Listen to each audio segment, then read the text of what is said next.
Da bist du ja wieder. Und ich habe wieder meine 5 Minuten. Schön, dass du eingeschaltet hast.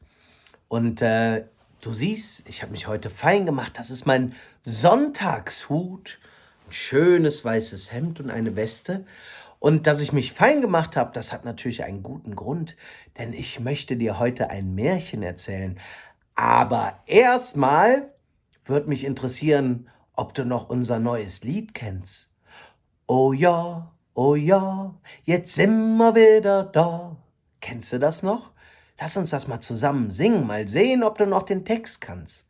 Oh ja, jetzt sind wir wieder da. Oh ja, jetzt sind wir wieder da.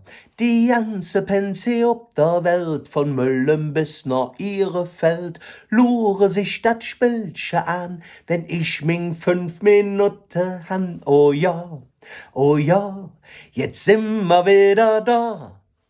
Sehr gut mitgesungen. Und ja, heute gibt es ein ganz besonderes Märchen. Ich habe eine Idee. Mach es dir schön gemütlich, so wie meine ganzen Freunde hier hinter mir. Das Nilpferd freut sich schon besonders auf das Märchen, aber auch die anderen hinter mir. Und ich hoffe, du auch. Es geht nämlich um eine ganz besondere Dame, die etwas Besonderes kann.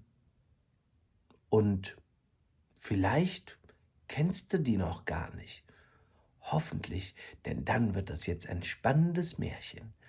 Es war einmal Frau Holle. Es gab einmal eine Witwe, die eine leibliche und eine Stieftochter hatte. Die eigene Tochter hatte sie lieber als die adoptierte, obwohl sie hässlich und faul und die andere schön und fleißig war. Das arme Mädchen musste ganz viel arbeiten. Jeden Tag setzte sie sich an einen Brunnen an einer großen Straße und musste so viel spinnen, bis ihr die Finger bluteten. Eines Tages, sie wollte gerade die Spindel waschen, fiel sie ihr in den Brunnen. Plopp. Das Mädchen erschrak sich und hatte große Angst vor der Wut ihrer Stiefmutter. Also sprang sie der Spindel hinterher in den Brunnen und wurde ohnmächtig. Als sie wieder aufwachte, lag sie auf einer wunderschönen Blumenwiese. Neben ihr stand ein Backofen, aus dem das Brot ihr zurief: »Hol mich raus, sonst verbrenne ich. Ich bin schon längst fertig gebacken.« Und das Mädchen tat es. Als sie an einem Apfelbaum vorbeikam und der ihr zurief: »Schüttle mich, meine Äpfel sind schon alle reif«, tat sie auch dies. Schließlich kam sie zu einem kleinen Haus, aus dem eine Frau mit sehr großen Zähnen herausschaute. Das Mädchen erschrak sich, aber die Frau rief ihr zu, dass sie sich nicht fürchten brauche. »Ich bin Frau Holle«, sagte die Alte. »Dir soll es gut gehen, wenn du bei mir bleibst und mir im Haus hilfst. Du musst nur mein Bett gut machen.« Denn wenn die Frau Holle ihr Bettzeug ausschlug, dass die Federn nur so flogen, dann sanken die Daunen auf der Welt als Schneeflocken herab. Das Mädchen wollte der Frau gerne helfen und blieb dort.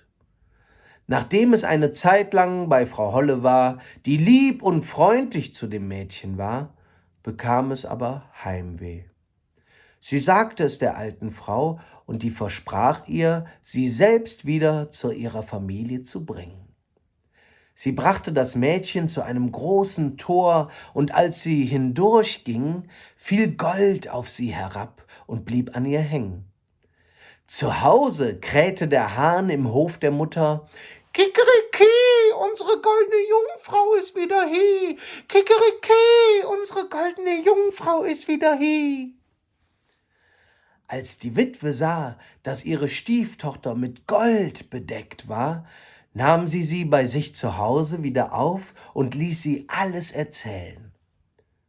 Für ihre leibliche Tochter wollte sie dasselbe, also schickte sie auch zum Brunnen. Als sie aber über die Wiese ging, nahm sie nicht das Brot aus dem Ofen, schüttelte auch nicht den Apfelbaum. Frau Holle half sie nicht im Haushalt und war auch sonst sehr unhöflich und nicht sehr nett. Auch der alten Frau Holle gefiel das gar nicht, und sie entließ das Mädchen schnell wieder aus ihren Diensten. Als die Tochter der Witwe jetzt unter den Torbogen trat, fiel nicht Gold auf sie herab, sondern ein Kessel voll schwarzem Pech, das nicht mehr abgehen wollte. Sie ging enttäuscht nach Hause, und der Hahn im Hof krähte bei ihrer Ankunft: »Kikeriki, unsere schmutzige Jungfrau ist wieder hie! Kikeriki, unsere schmutzige Jungfrau ist wieder hie!« Und was lernen wir daraus? Immer besser mal im Haushalt helfen.